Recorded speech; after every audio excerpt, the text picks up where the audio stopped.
does. C Street.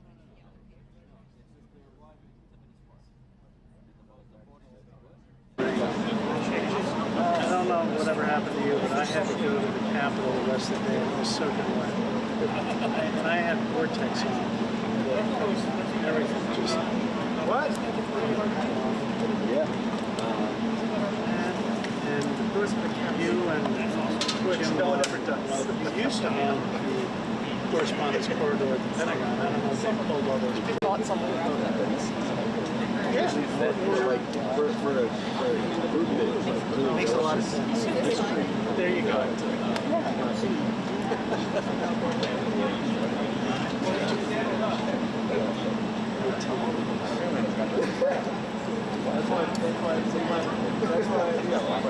That's why I say,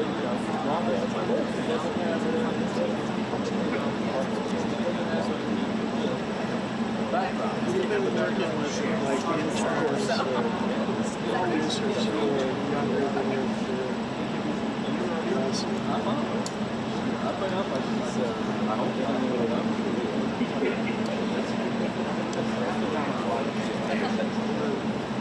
for staff is 2 years younger than Bob. Yeah, that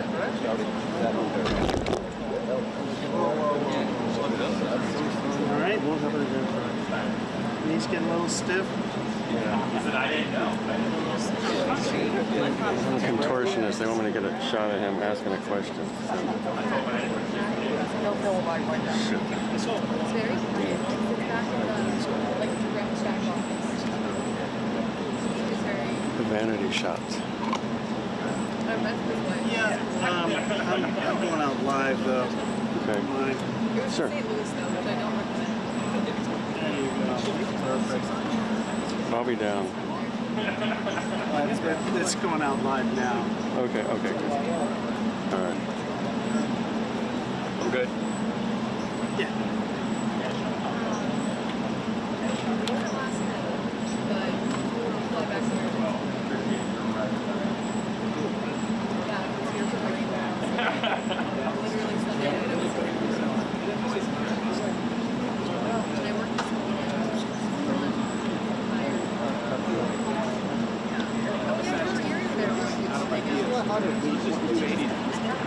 right on the right.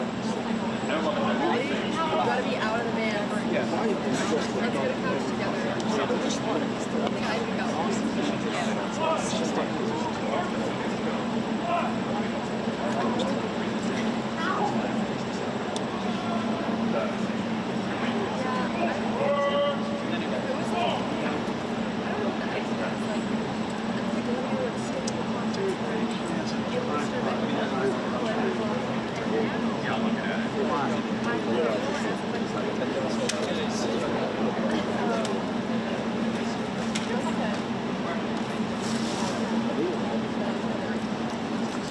No, one guy was supposed to be a half hour later.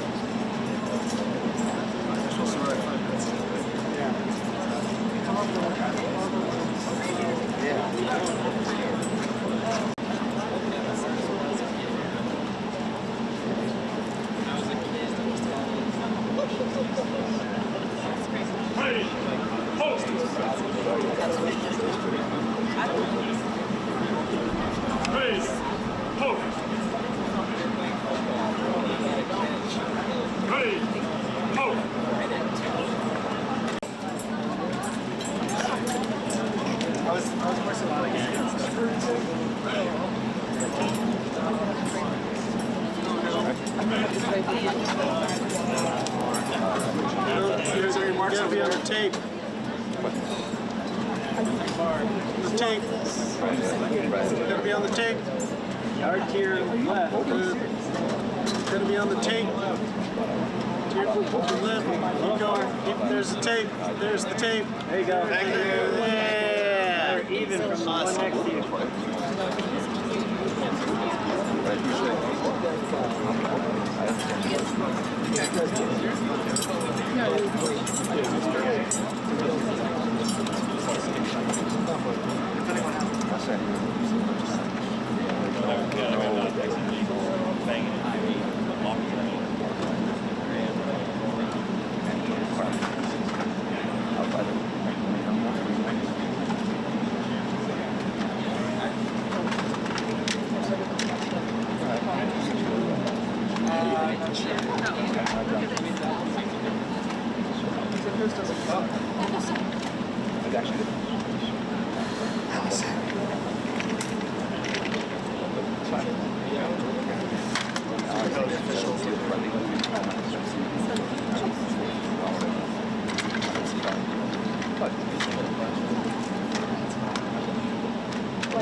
Yeah, no, you're fine. I don't take up too much space. It's a bit close.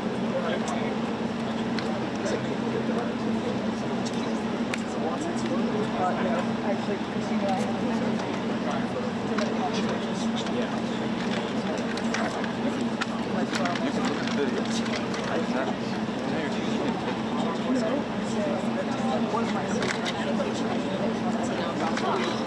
Not really. He might be. We can accept it. There's might be just might be just about.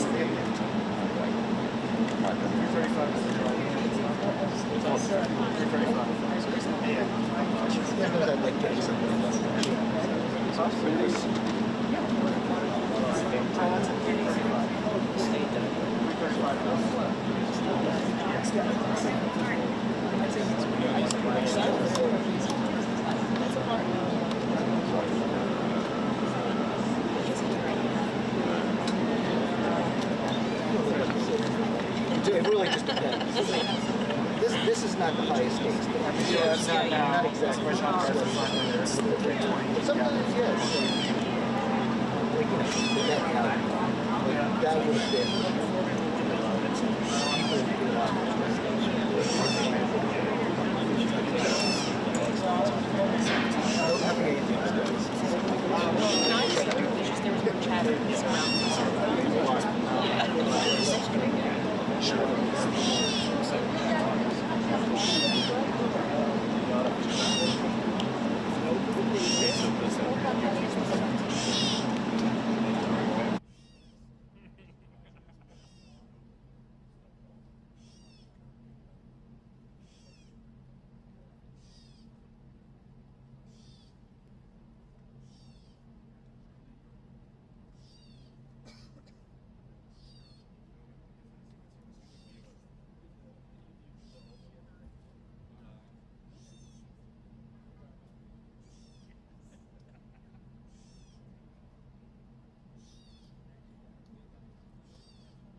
For real this time?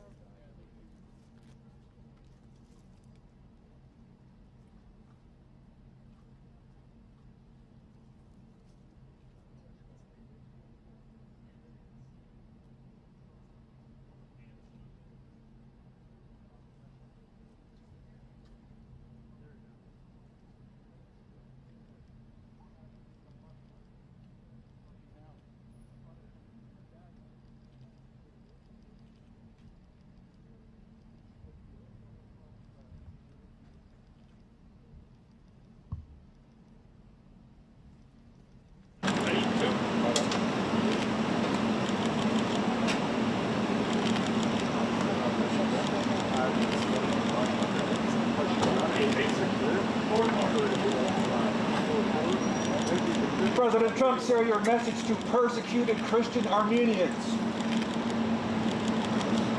Mr. President Trump, you have a message for persecuted Christian Armenians, sir?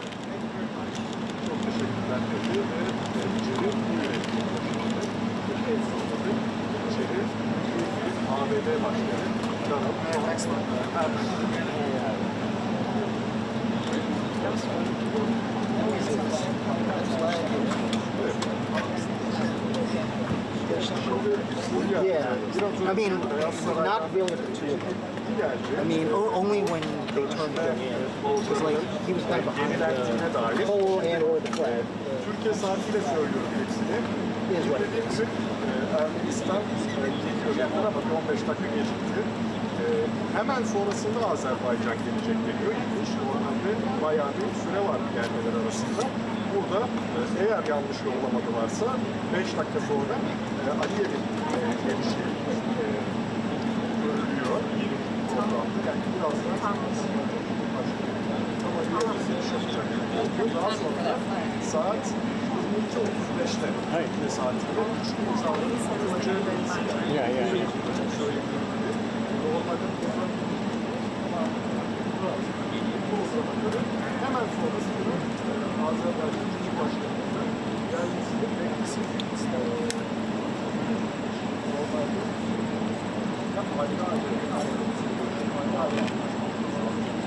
sonra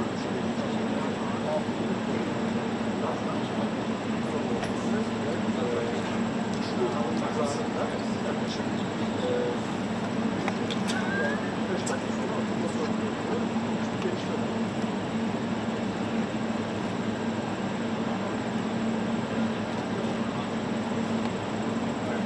şey programı böyle 40 dakika kalmış.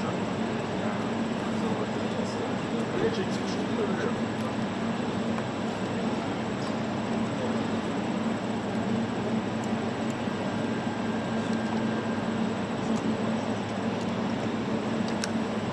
Yani içeri girdiler birkaç dakika önce. Şu an Pashinyan'ın içini istiyor.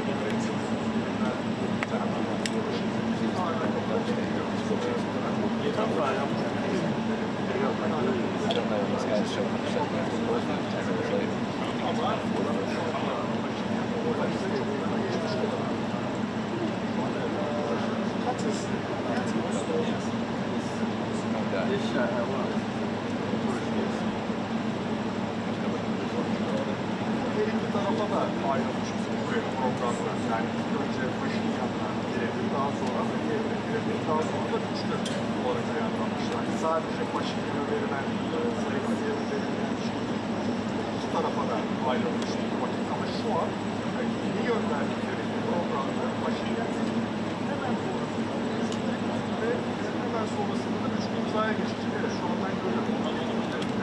İçeri aldılar. Yani İstanbul'da üzerinde içeri iş yaptı kapıdan. Bakalım ne kadar sürecek Pashinyan'ın gelişimleri sonra gelmesi. Şöyle bir şey yaptılar herhalde. İkisiyle bir yazışarak sonra imzaya geçelim. Yani şimdi sanki sonra sıkıştırılmış. Yine haliyle. As someone trying to get hit, he's coming straight through and taking the turns.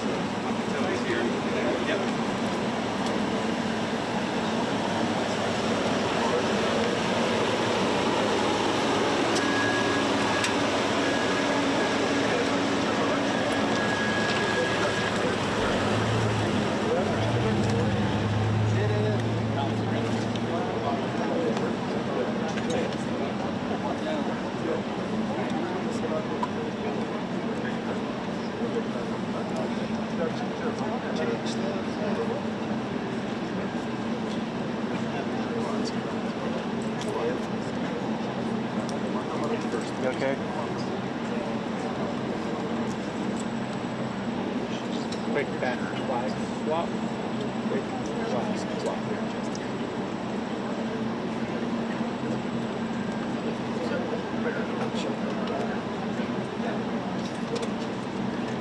Keep forgetting this time of year there's a French flag.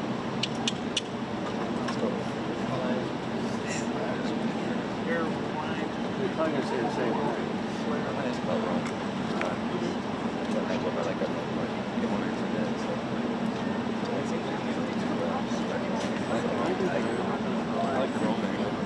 Yeah, no, I got no flair whatsoever. I got the 3 pieces of here.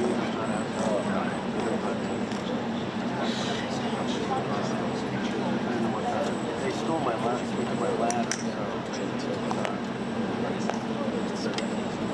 I found it fine.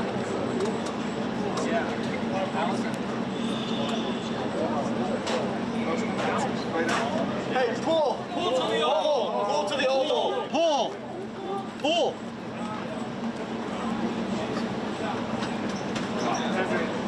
Are you going to the... No, he's going. Oh no, never mind. Brendan, Andrew's going. The outside guys.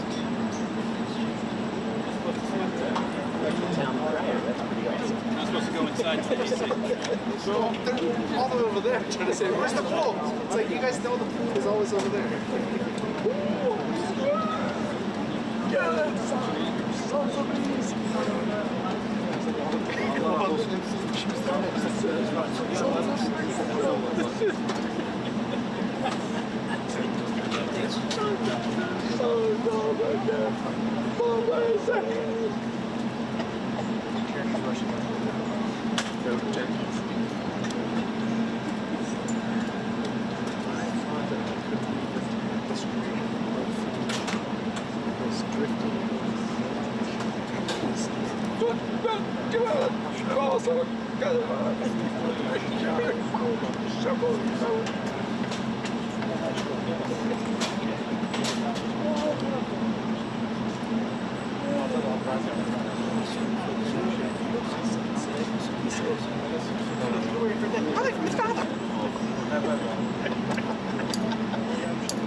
Good.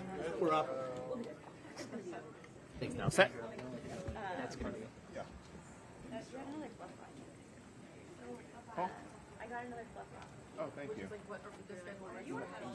Not a caterpillar? That's fine. That's fine. I had to keep kicking my feet. Ollie, watch. Chris is coming through.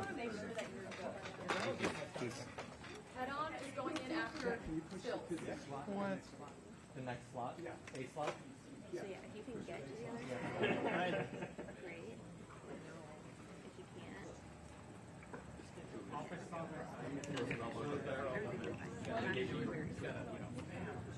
All stills. You got your mace, right? Remember that meridian entry? That's the mace. This is.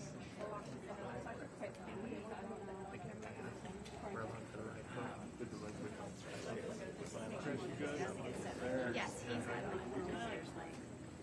But I was All right. Your head on, right? Yes. Okay. I'm gonna try to maybe go to your left instead. To my left. Yeah, well, let's wait. Oh, someone can go and see the room actually.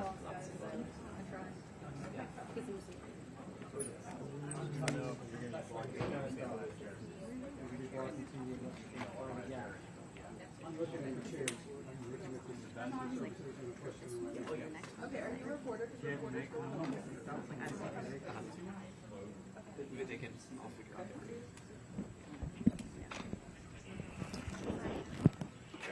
Yeah, whoa, yeah, we're not in there yet. Thank you, Dallas.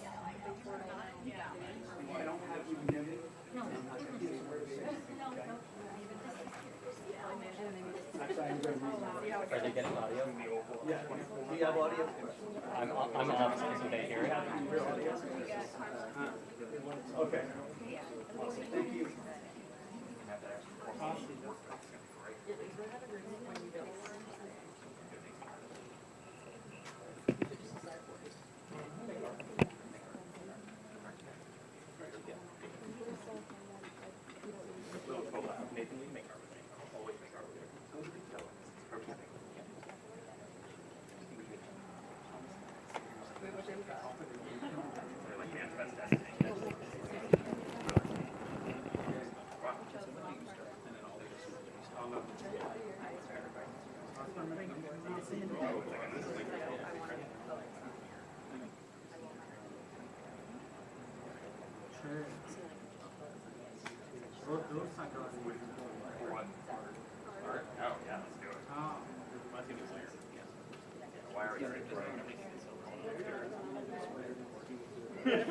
Whatever brings world peace is what I'm here for.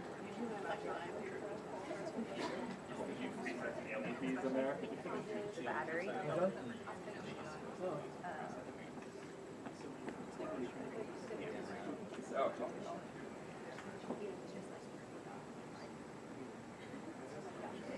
Enjoy the space while you can.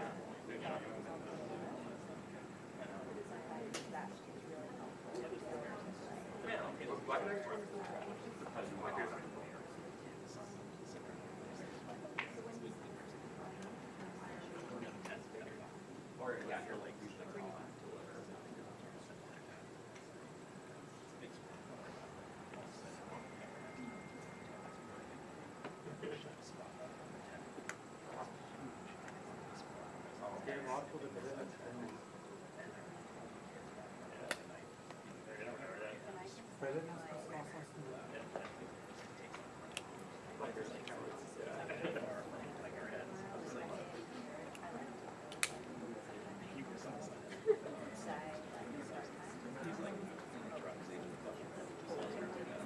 oh no!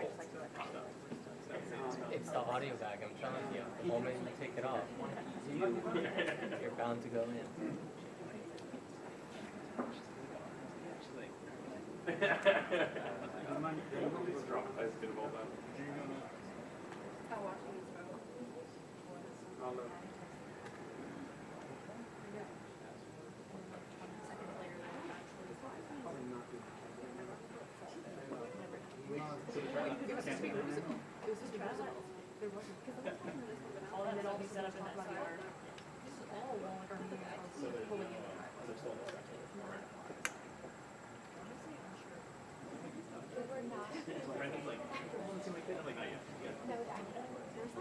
Oh, you mean the second still? Oh, yeah. I think dining room still okay. But what do I know? That's the only thing we've seen in there.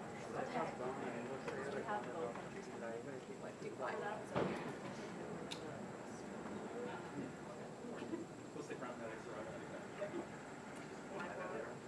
my blog or my net? My blog.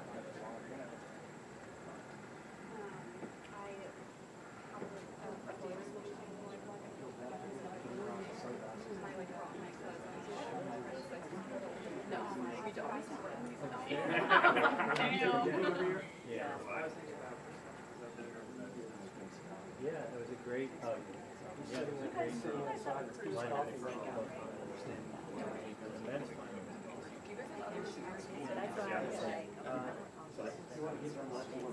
It was. Yeah.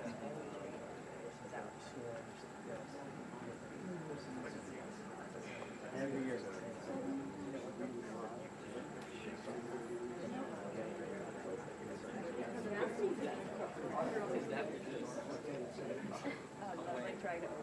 And so I apologize.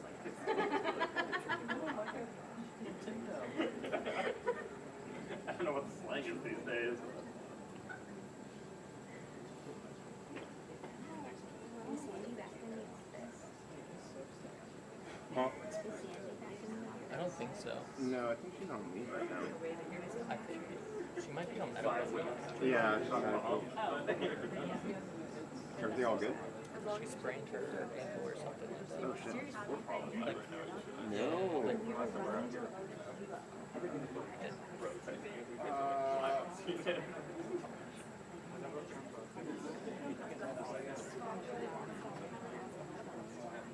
I didn't hear about that part. Oh shit. I just heard that she felt like she needed help.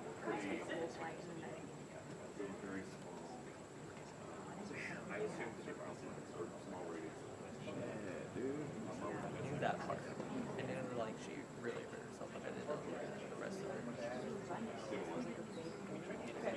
We're gonna head out back front, so just go back the way you came. Oh. The second arrival's happening now, and we're gonna go capture that. Wait, Oh, okay, back out. Yeah. Wait a second. Everyone just hold here. Everyone actually just hold.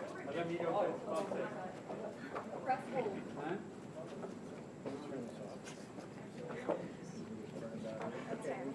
Yeah. Turn it down. You get turn.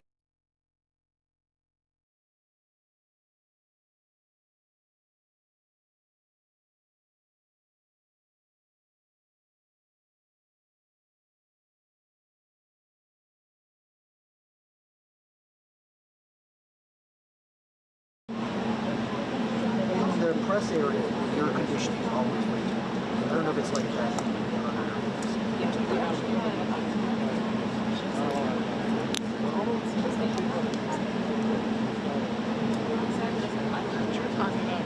It's an ice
try to get the president, and his flag literally just said no.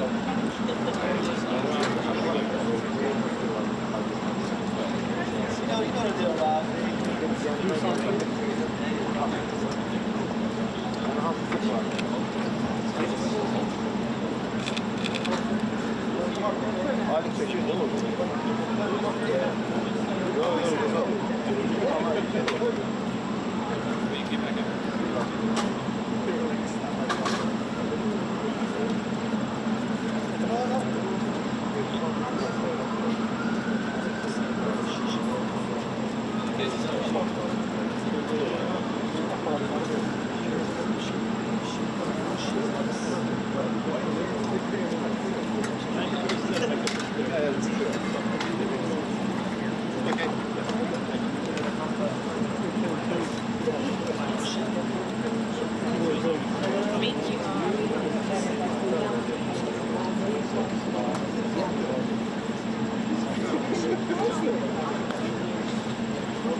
Aa yok, çantamda. Şöyle arada kalsam bir şey olur mu? Şöyle dursun.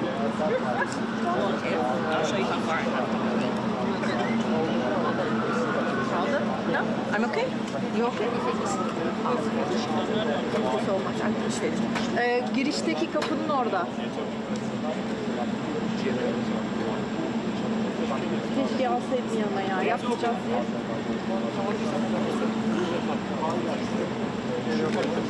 Aslında bunu bir kere daha paylaşmıştık. İki kez paylaştık.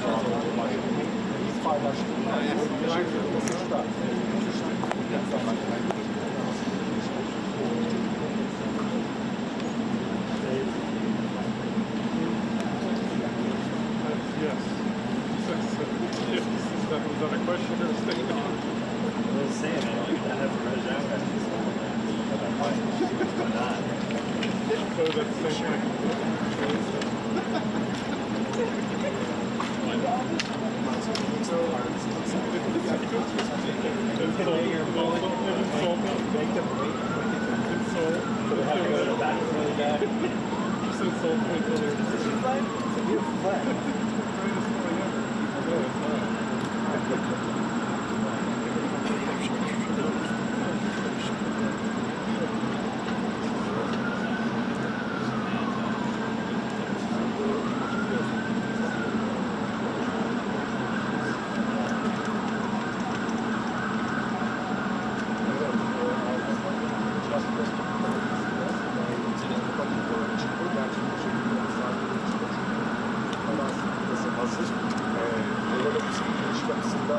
Azerbaycan bayrağı asıp artık onları seçtiği ben siyasetçilerini birazdan kadar çıkıyor.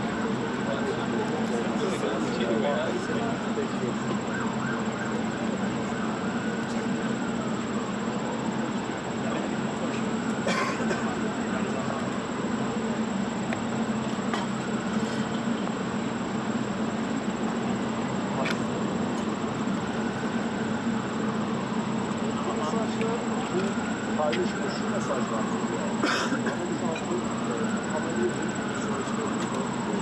ciddi anlamda tahminle karşıladığını bunları iki kez paylaşmaya layık gördüğünü gösteriyor. Ayrıca Donald Trump'ın herkesin ama hepsini paylaştığı videoyu paylaşarak da sivil söylemen, sivil kaynakçısına işlemesinden onlara etkisi anlamında çıkarabilir.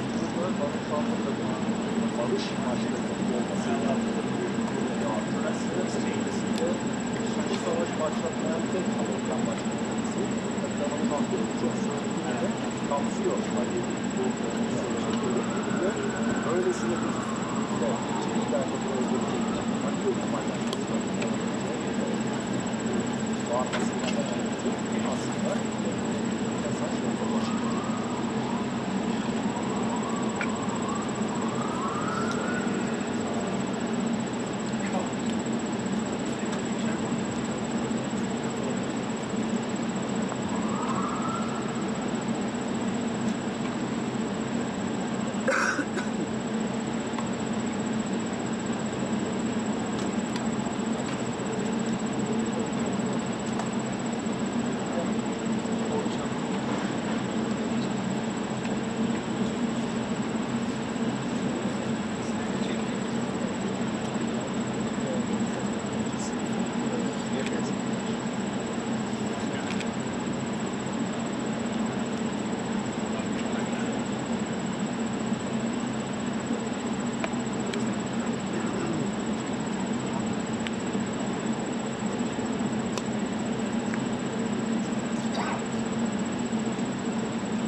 Aliyev'in aracı şu an Beyaz Saray'da Oval önüne geldi ve Aliyev'in saniyeler sonra giriş yapmasını bekliyoruz.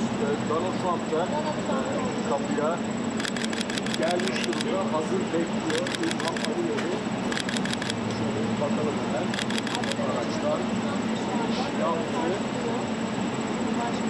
Geçmişler.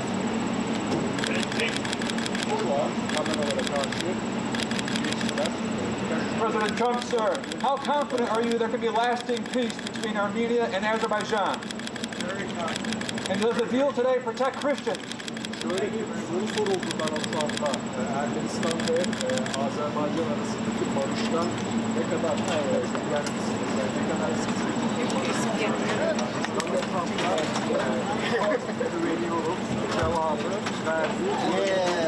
Tek cevaplı soru o oldu Donald Trump'a. Aliyev'e kapıda karşılamasında direkt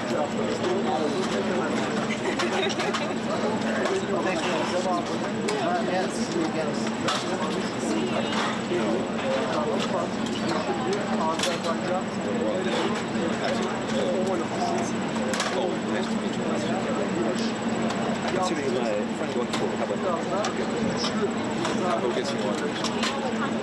Not that way, okay. That was just the time. Hey, hey! Oh, sorry.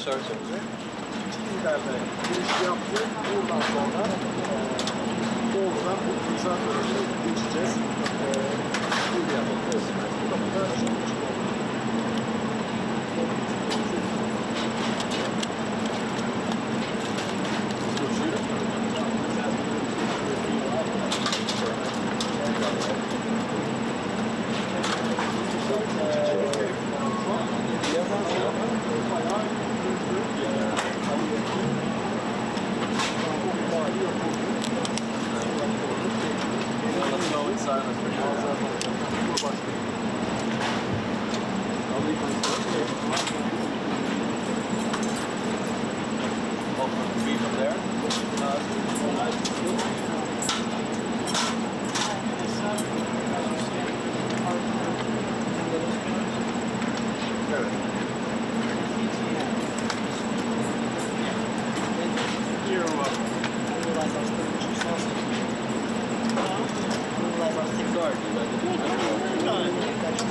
Necat yaxşısan da.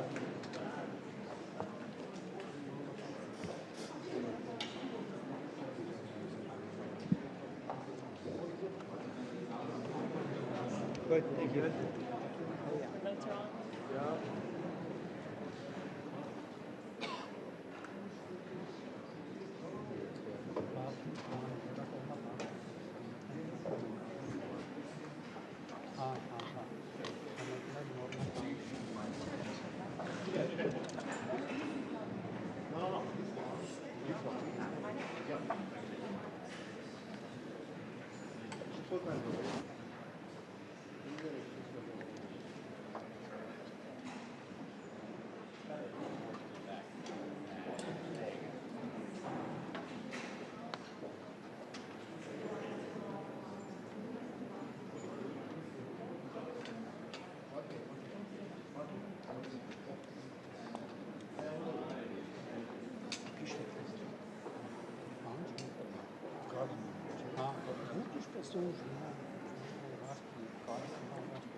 Česká.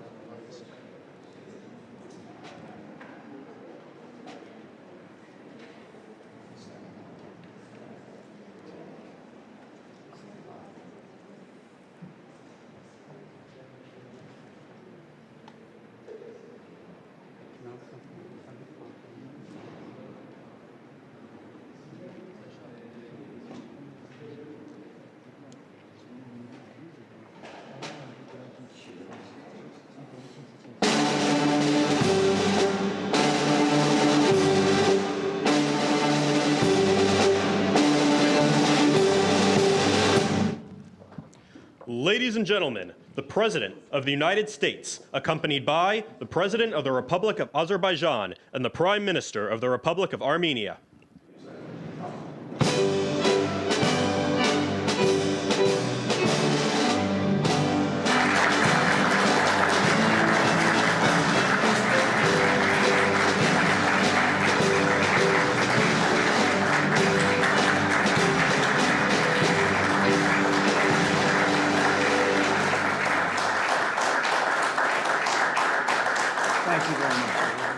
Thank you very much. It's a great honor. Thank you.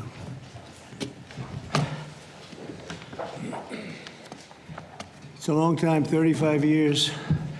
They fought, and now they're friends, and they're going to be friends for a long time. But it's a big, beautiful honor to welcome everyone to the White House for this very historic peace summit between Armenia and Azerbaijan. It's really a great thrill for me. I love seeing good people get together, and that's what you have. You have two great leaders.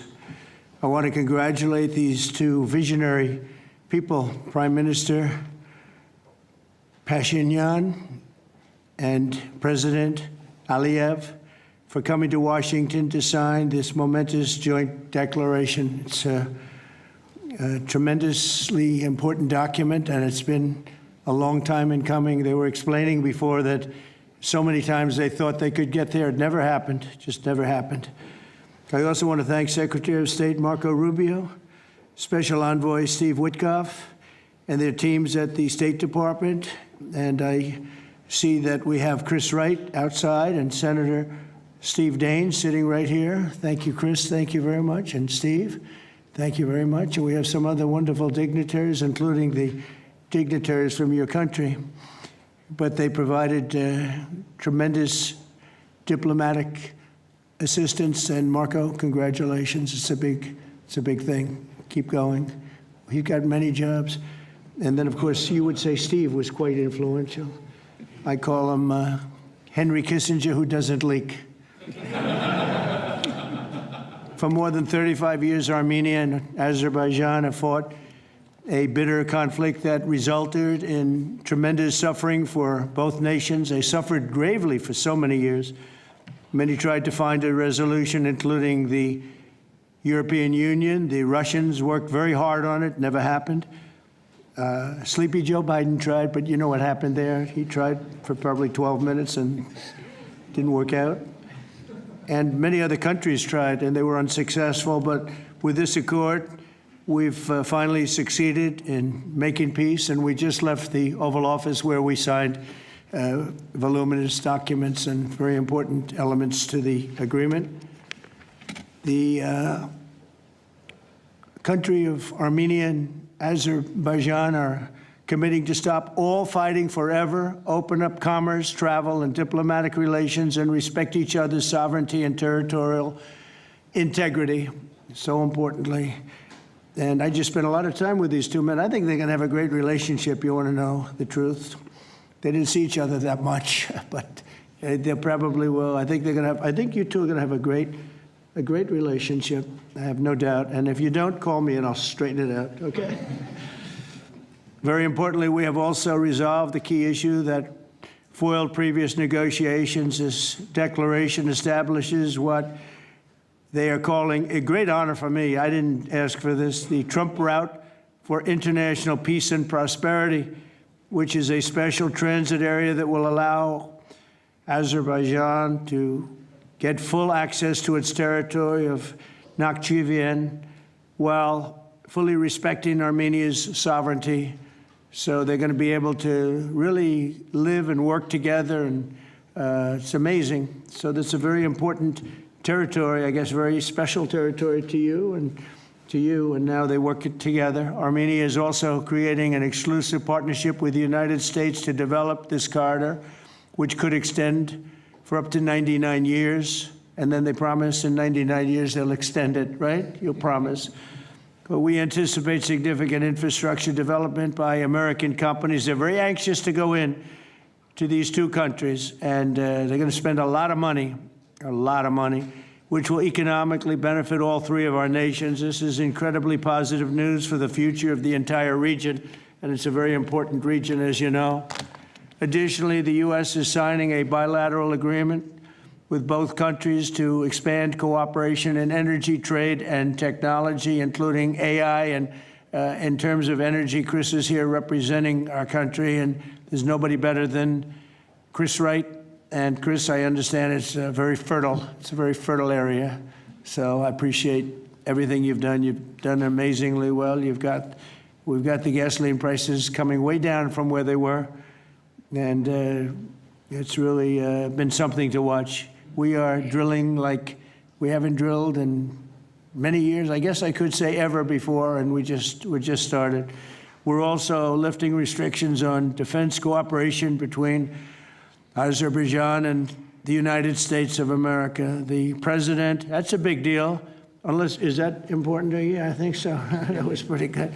They're very happy about that. So am I. As president, my highest aspiration is to bring peace and stability to the world. Today's signing follows our success with India and Pakistan. They were going at it. They were going at it big, and they were two great leaders that came together just prior to what would have been a tremendous conflict, as you know, a nuclear conflict probably. Also the Congo and Rwanda. Now, that was one which was going on for 31 years. You have them beat. 35 years you had them beat. But that was going on for 31 years, and we have it all done, and people are very happy. That was a rough one. That was nasty. Seven 7 million people that they know of died. Also, just recently, Thailand and Cambodia, that was one that was just starting, that 2,000 people were dead on the border, but it was just starting. And I was talking to one of the two nations on trade, and I said, I'm not going to sign a trade deal if you guys are going to fight, and I got the other one. And again, great leadership, Thailand and Cambodia, and before it got started beyond that first couple of days, we stopped the war. And they've had wars periodically, very much as you two have had long-term wars, and we got it stopped. And the two, again, I find in all cases, they're great leaders. If they didn't agree, I would say they're lousy leaders, to be honest with you, but they did agree. And so Thailand and Cambodia, Serbia and Kosovo, we got something stopped that was ready to start. We didn't like that one. We didn't like it at all, and we saved a lot of lives. And numerous others. In addition, as you know, we took out the nuclear capability of Iran. And to use a term that people tried to dispute without any knowledge, it was obliterated. That's been confirmed by the Atomic Energy Commissions, everybody, that's totally obliterated. They might try again, but they're going to have to try a new site because they are, and I want to just say our military, we have the greatest military in the world. We have the greatest equipment and military manufacturing anywhere in the world, nobody even close. And that sort of proved it. So getting rid of that threat from the Middle East was very big. And I think a lot of people are going to be joining right now the Abraham Accords. It's going to be very important. So hopefully we're going to have many more successes. I hope we're not going to have too many more in this field because hopefully we're not going to be seeing too many more wars. But I came in and this whole world was on fire. All these things were sort of happening. We've only been here for 6 months.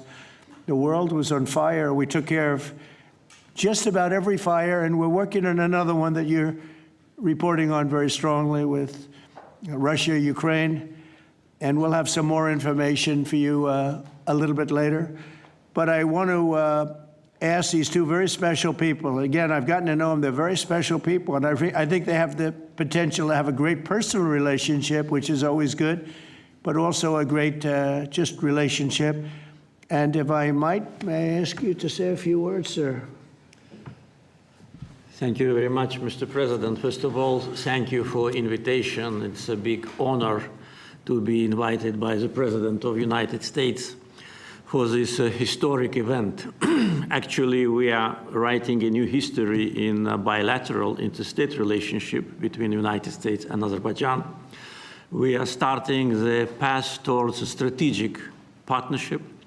The Charter on Strategic Partnership will be elaborated within several months, and that is a historic achievement for Azerbaijan, because to be in the format of strategic partnership with the greatest country of the world is a great opportunity and also a very big responsibility.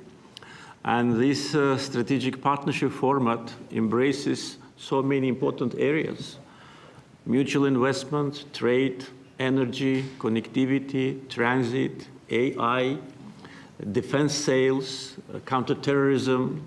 So all these areas where we had and hopefully will have very active cooperation in the future. So it opens a lot of opportunities for Azerbaijan to continue its path of development, to diversify its economy, to keep unemployment low as it is today, and to look to the future with great optimism. Also, I'm very grateful to Mr. President that he today lifted the restrictions which have been imposed on Azerbaijan back in 1992, just only 1 year after Azerbaijan restored its independence. These restrictions have been imposed on us. So after 33 years, these restrictions have been lifted just today. So really, it's a day which will be remembered by the people of Azerbaijan with a feeling of pride and gratitude to President Trump for his attitude to Azerbaijan, for his vision, for not only for our region. We were exchanging views today, and I said that within several months he managed to put an end to conflicts in Asia, in Africa, and now in Southern Caucasus. What we could not achieve for more than 30 years, We had to sacrifice lives. We had to fight two very bad wars with a lot of casualties. And if not for President Trump and his team, and our great friend, Mr. Witkov and his team, probably today, Armenia and Azerbaijan would have been again in this endless process of negotiations. So really, it's a historic day. We are today establishing peace in the Caucasus, which will open great opportunities, not only for our region. And as President Trump correctly mentioned, the Trump route for international peace and prosperity, which will create new connectivity lines, which will lift the walls, and which will create connectivity opportunities for so many countries, with investments, with prosperity, with stability. Today, historic day, also because we bring peace. President Trump brings peace to Caucasus, and we're grateful for that. And I'm sure that Armenia and Azerbaijan will find courage and responsibility to reconcile, and also the people will reconcile. We will turn the page of standoff, confrontation, and bloodshed, and provide bright and safe future for our children. So I'm very happy because today we're writing the great new history. And once again, Mr. President, thank you for all what you are doing for us, for our region, and for the whole world.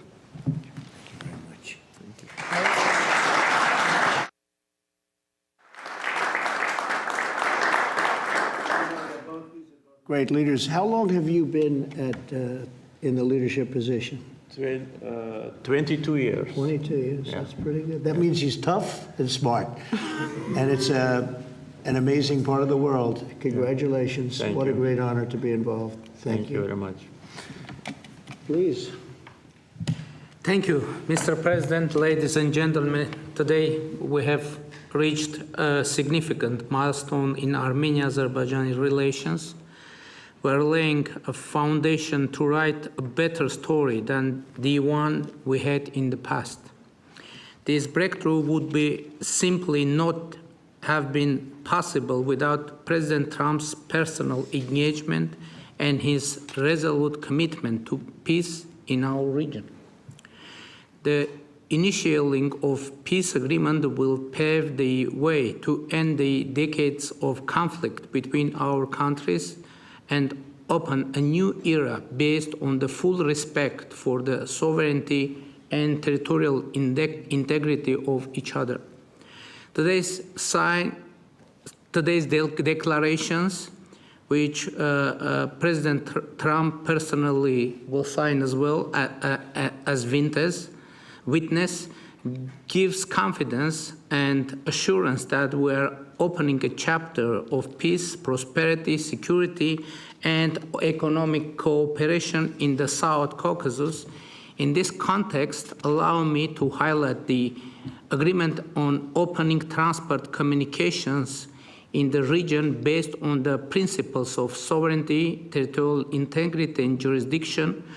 I'm particularly thrilled that together with the US, Armenia will work to bring to life the TRIP, Trump Road for Peace and Prosperity, a connectivity project that will unlock the entire region. TRIP will unlock strategic economic opportunities that will create long-term benefits. It will promote infrastructure investment, enhance regional connectivity, and strengthen U.S. leadership as a champion of conflict resolution. I want to thank President Trump and his team for brokering this game-changing outcome between Armenia and Azerbaijan. This is a great deal we've achieved today. This is a success for our countries and for our region, and a success for the world, because a more peaceful region means a safer world. This is peace through strength in a neutral. Mr. President, today's great achievement is yet another testimony to your global leadership and your legacy as a statesman and a peacemaker on the world stage. Bringing peace required vision, political courage and determination. But what is most important is that it requires faith in the cause. All of us, colleagues from Azerbaijan, Armenia, United States, and all the people of our region, all the people of our countries, and my congratulations to the world, because, as I said, it will definitely make world a better place. Thank you.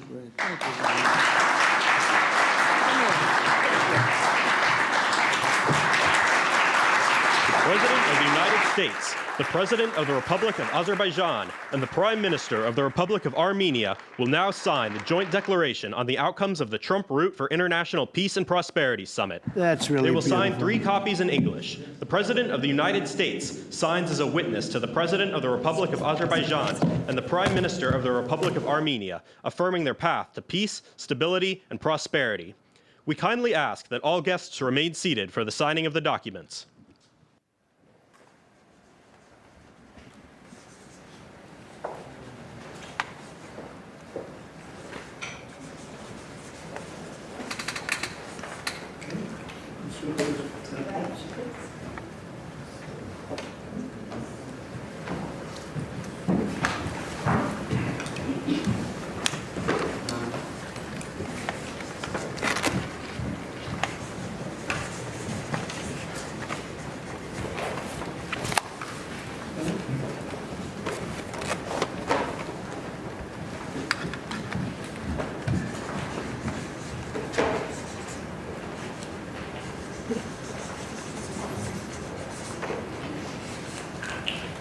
That is so great, and we'll hold up. How about holding up that document? All right.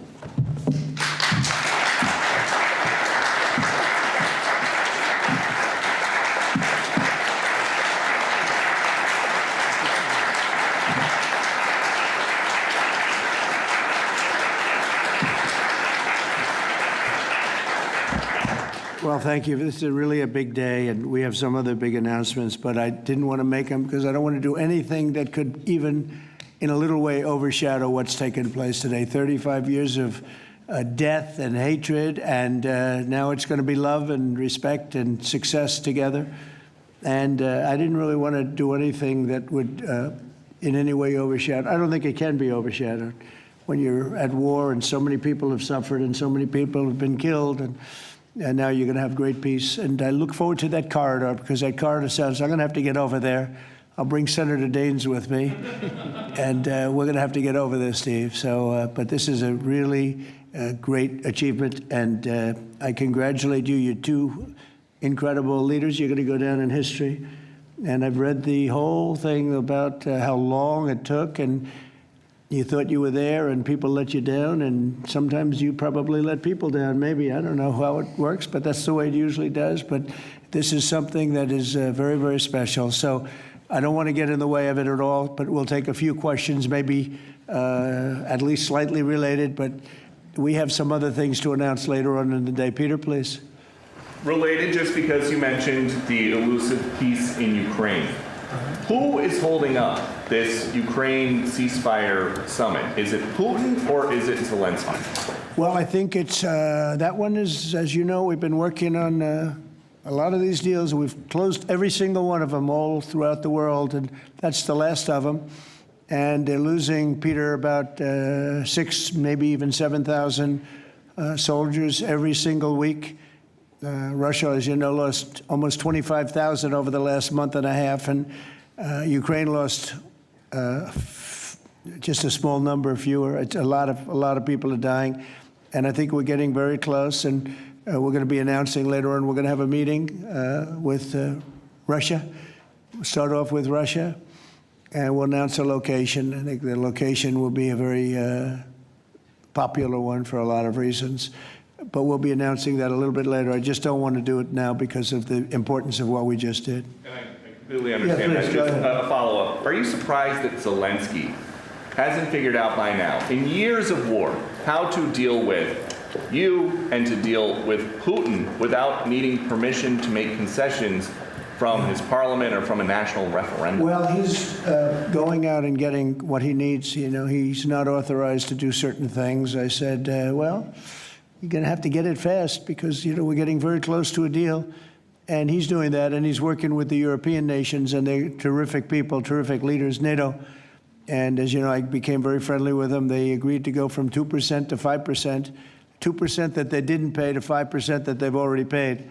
It's trillions of dollars. So, you know, we're working together very closely. But no, in all fairness to President Zelensky, he's getting everything he needs to assuming we get something done. But I'll be meeting very shortly with President Putin. It would have been sooner, but I guess there's security arrangements that, unfortunately, people have to make. Otherwise, I'd do it much quicker. He would too. He'd like to meet as soon as possible. I agree with it. But we'll be announcing that very shortly, okay? And location. Yeah, please. Mr. President, with this meeting with Putin, is this Russia's last chance to achieve peace? And do you expect Ukraine to make any type of territorial concession? Yeah, I don't like using the term last chance. Look, it's, you know, look, this is two very, very smart people. They've been going at it and their predecessors also very smart. They've been going at it for 35 years. It's tough. And, you know, when those guns start going off, it's awfully tough to get them to stop. It really does. It's a war that should have never happened. It would have never happened if I were president. There was no reason for it. So many people are killed, so much cultural destruction. You look at those magnificent towers, the most beautiful in the world. You know, the spires were considered the most beautiful in the world. They're all in a million pieces, laying on the ground, all obliterated, knocked into a million pieces. So sad. But millions of people have died, and very, very much set in their ways. A lot of people were set in their ways, but I think we're getting close. I mean, this was not my war. This was Biden's war. But the European Union has been great. As you know, they're purchasing equipment from us. They have a lot of money. And they're spending a lot of money on buying equipment. We're not spending money, but we are supplying them equipment. They're paying for it. And I think, you know, I think that a lot of things happened recently that would make this go forward. I'm not going to mention anything. It's a lot of money. $350 billion the United States has spent on that. It should have spent nothing because it should have never happened. It would have never happened. And Europe is in for over $100 billion, which is, it should be the opposite if we were in for anything, but it should be the opposite. And I will say that Europe wants to see peace. The European leaders want to see peace. President Putin, I believe, wants to see peace, and Zelensky wants to see peace. Now, President Zelensky has to get all of his everything he needs because he's going to have to get ready to sign something, and I think he is working hard to get that done. Will Zelensky have to give up territory, Mr. President? Well, you're looking at territory that's been fought over for 3.5 years with, you know, a lot of Russians have died, a lot of Ukrainians have died. So we're looking at that, but we're actually looking to get some back and some swapping. It's complicated. It's actually nothing easy. It's very complicated, but we're going to get some back. We're going to get some switched. There'll be some swapping of territories to the betterment of both. And but we'll be talking about that either. Other major conflicts in Gaza, you've spoke of resettling the Gazans. The country of Somaliland has expressed potential interest if you were to diplomatically recognize their independence. Are you inclined to do so? And also, did President Putin present an award to Mr. Witkoff during their recent visit? He likes Mr. Witkoff, I can tell you that. That's true. Please, go ahead. I think President Trump deserved to have a Nobel Peace Prize, and we will defend that, and we will promote for that, and that's obvious. So, and today's event, I think, is a very bright expression of that, and hopefully you will invite us. To front row, you'll be front row. Yeah. Thank you. We are in favor. Thank you. Thank you. Can I have a suggestion? Yes. So maybe we agree with Prime Minister Pashinyan to send a joint appeal to Nobel Committee to award President Trump with the Nobel Peace Prize, because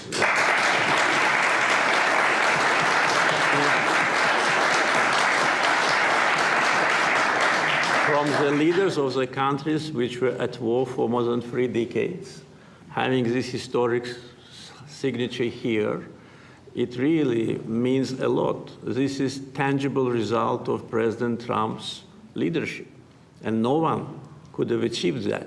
There have been many presidents here since beginning of 90s, and the so-called Minsk process, which, by the way, today we put an end to with my Armenian colleague, started in 1992.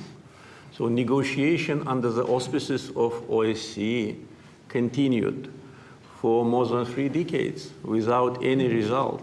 So who, if not President Trump, deserves the Nobel Peace Prize? I don't want to go into the history of some very strange decisions of the Nobel Peace Committee to award the prize for someone who didn't do anything at all.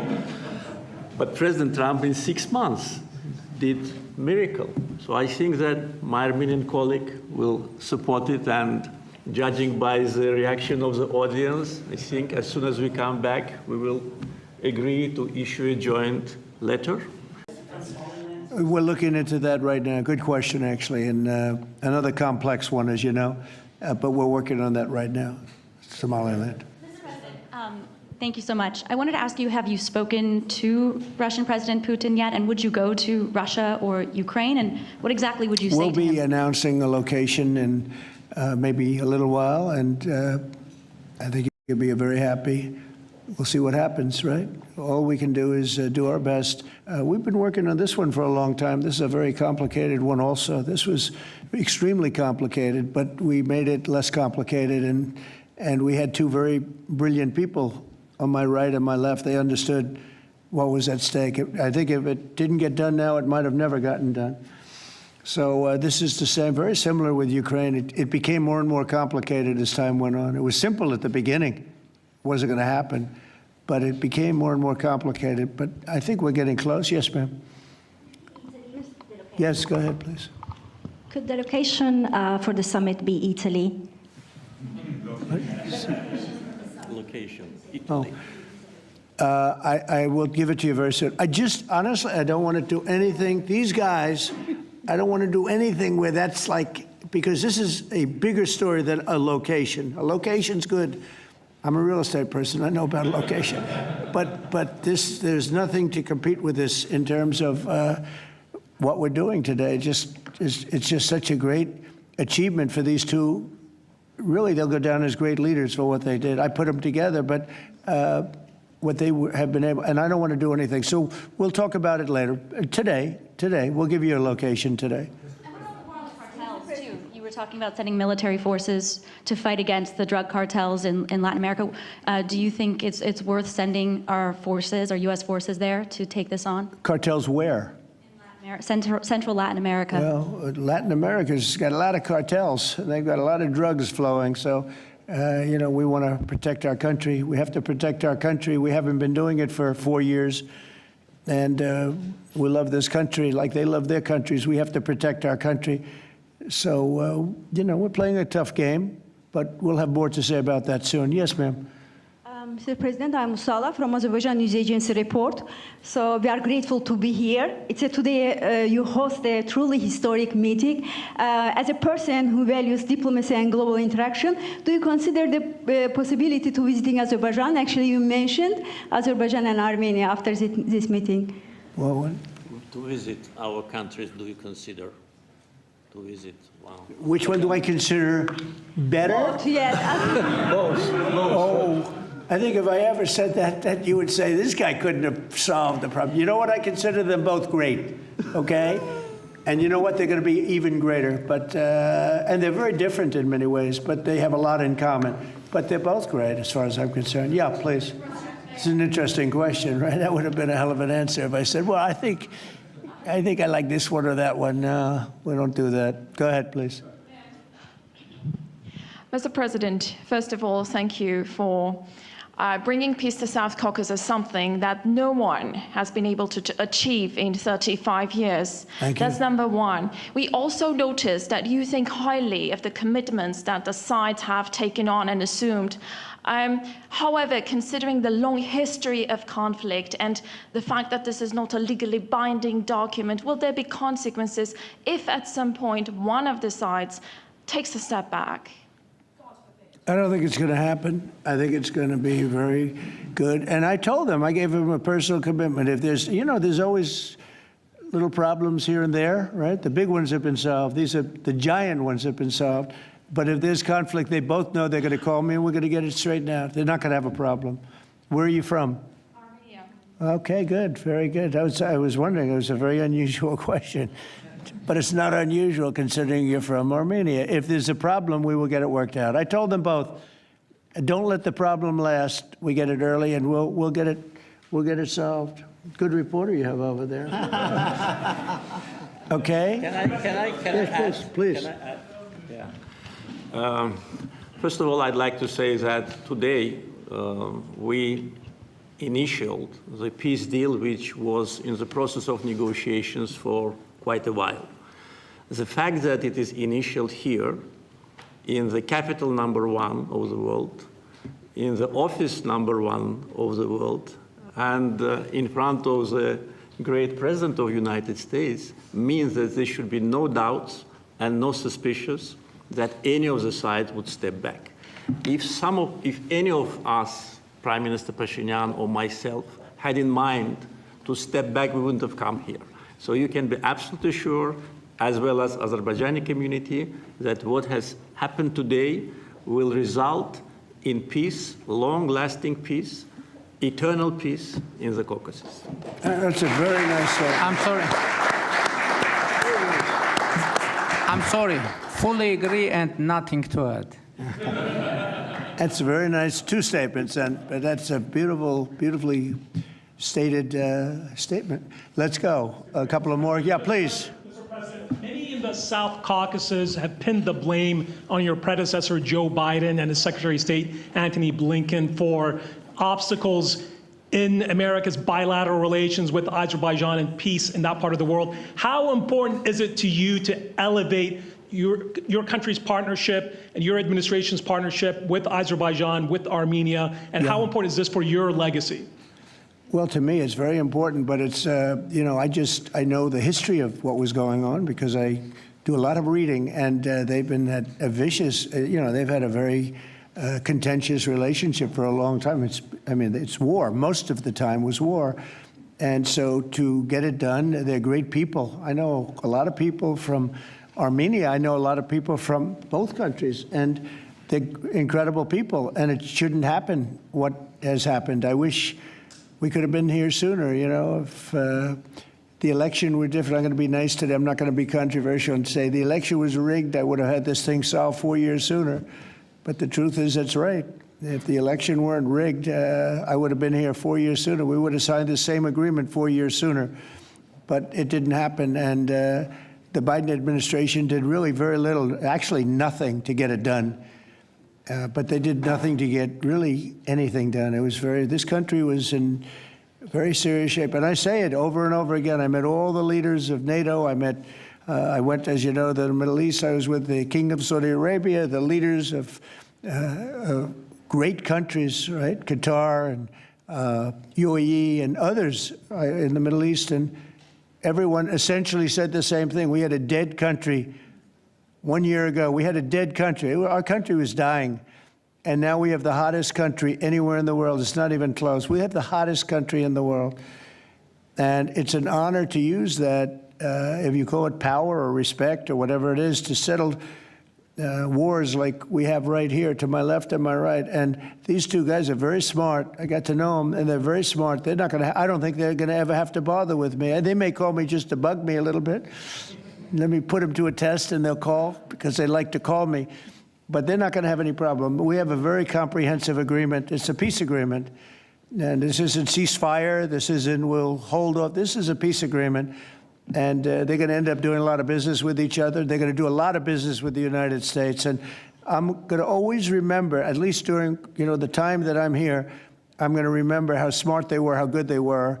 And when it comes to trade and other things, we're going to always go 100% out. We'll go out of our way to make sure it comes out good for them. They did an amazingly good thing and a very brave thing. It's a very complicated part of the world they come from, very tough part of the world. It's a tough, but smart part of the world. Smart, tough people, and great wealth, great energy wealth. I was talking to Chris, and you were saying, in terms of wealth, it's enormous wealth.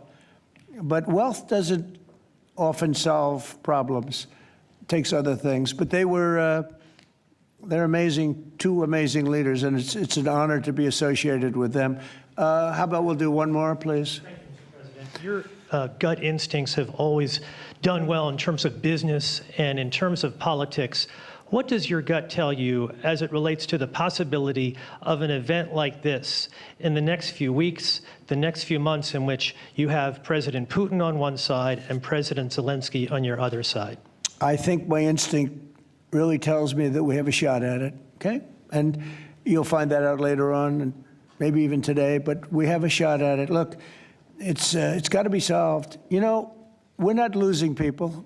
A lot of people say, why are you bothering? We're not losing people. We were spending hundreds of billions of dollars. Now we're spending nothing. We're spending no money. I guess we're making money because, we have the best military equipment in the world. We're selling it to NATO. But you're losing thousands of people a week, Russians and Ukrainians mostly soldiers, but, missiles are lobbed into cities and towns, Kiev, lots of places. You've been reading the same stories that I've been reading, and we got to get it solved. The Norwegian Nobel Committee will make their announcement as it relates to this year's Nobel Peace Prize on October the 10th, Friday, October the 10th. Is that date circled on your calendar, Mr. President? I can't say. I mean, a lot of people say, no matter what I did, because, I'm of a certain persuasion, no matter what I do, they won't give it. And I'm not politicking for it. I have a lot of people that are. I know. I mean, I read the same things as you do. But it would be a great honor, certainly. But I would never politic. I'm not doing it for that. I'm doing it because of, I really, number one, I want to save lives.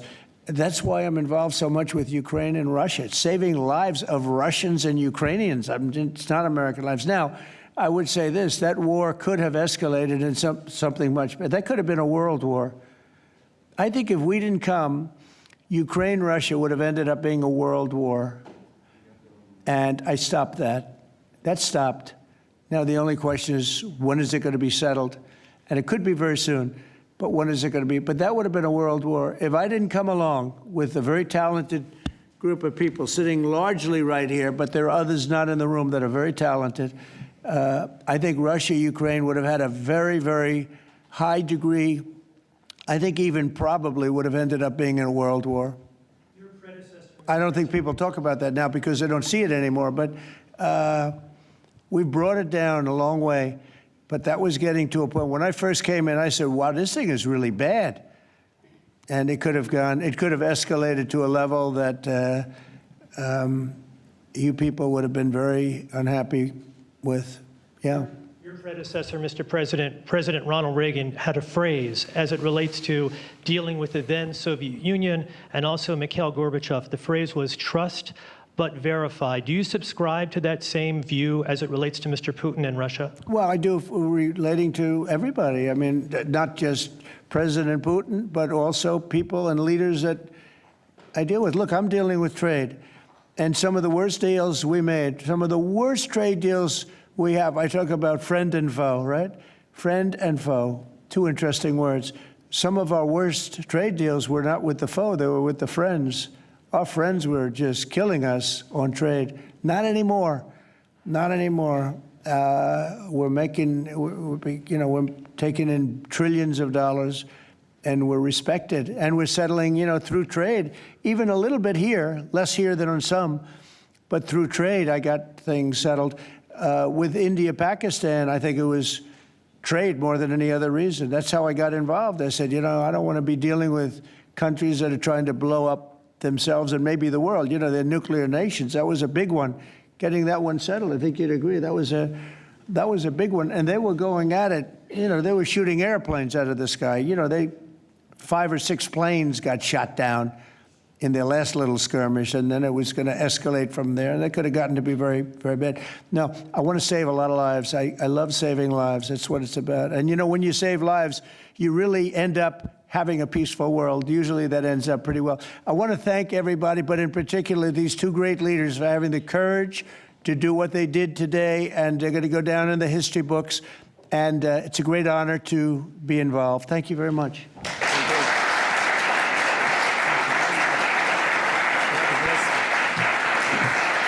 Thank you.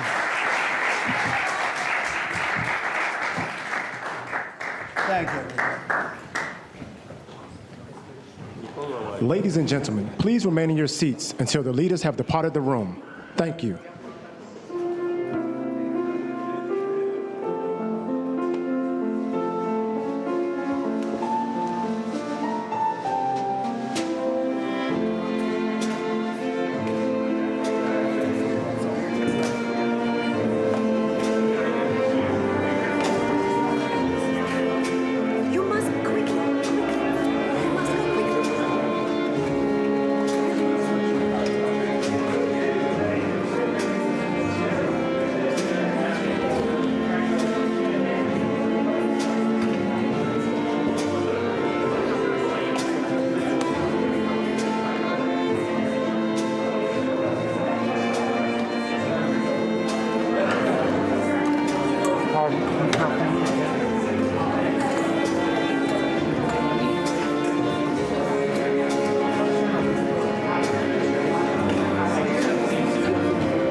Could they unplug it?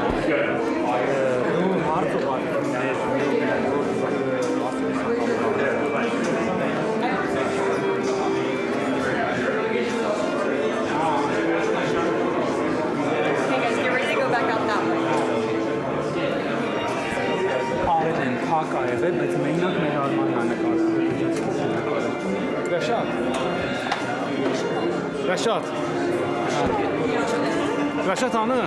Hara?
Very good catch. Yeah. Are you here?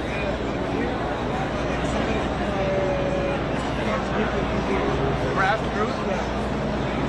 Okay. That's my bag. Okay. I hope that they're above me. But still, oh, fine. bedroom. It's horrible. And close. Oh, yeah, right. Usually, like today, about 30 so, fortunately, we were able to maintain. But you didn't get hit in the head. With a hammer.